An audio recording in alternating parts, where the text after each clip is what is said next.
আসসালামু আলাইকুম বন্ধুরা, দেখেন কালবৈশাখী ঝড়ে লন্ডভন্ড গ্রাম এবং গাছগুলো দেখেন কিভাবে পড়ে গেছে।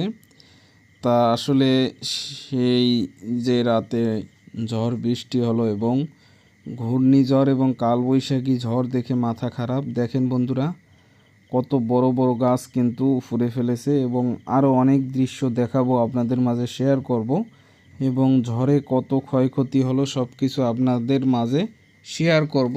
ভিডিওটি কন্টিনিউ করতে থাকেন। তা দেখেন কত বড় গাছ এরকম হেলে গেছে এবং আমি আরও কিছু ভিডিও দেখাবো এবং যে যে এলাকায় এরকম ক্ষতি হয়েছে, অনেক গাছ ঘর বাড়ি লণ্ডভণ্ড হয়ে গেছে, ঠিক আছে।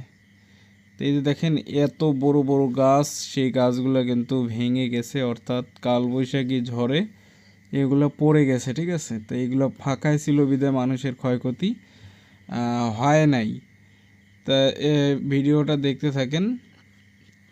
এরপরে আমি ওই পাশে দেখাবো কিছু রাস্তার পাশে গাছ পড়েছে, তা সেগুলো আপনাদের মাঝে শেয়ার করব। এই যে দেখেন, এটা কিন্তু রাস্তার মাঝখানে এরকমভাবে গাছ পড়ে গেছে। তো এখান থেকে বুঝে নেন যে আসলে কত বড় কালবৈশাখী ঝড় হয়েছে, ঠিক আছে। এখানে দেখলে বোঝা যায়। তো দেখেন অনেক গাছে এরকম শুয়ে গেছে, ঠিক আছে। এখন তারা পরিষ্কার করতেছে, ঠিক আছে। এবং যেহেতু রাত্রে হয়েছে, এখন মানুষ বের হয়েছে এবং তাদের গাছপালাগুলো কেটে নিচ্ছে।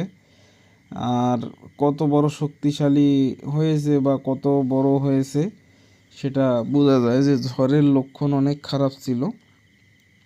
আর ঝড়টা কিন্তু সেই রকম অনেকক্ষণ ধরে চলছে এবং বেশি ঝড় ছিল। এই যে দেখেন কিভাবে গাছ কিন্তু পড়ে গেছে মানুষের বাড়ির সামনে। আর আপনাদের মাঝে এই দৃশ্যগুলো শেয়ার করলাম। সবাই ভালো থাকবেন। আসসালামু আলাইকুম।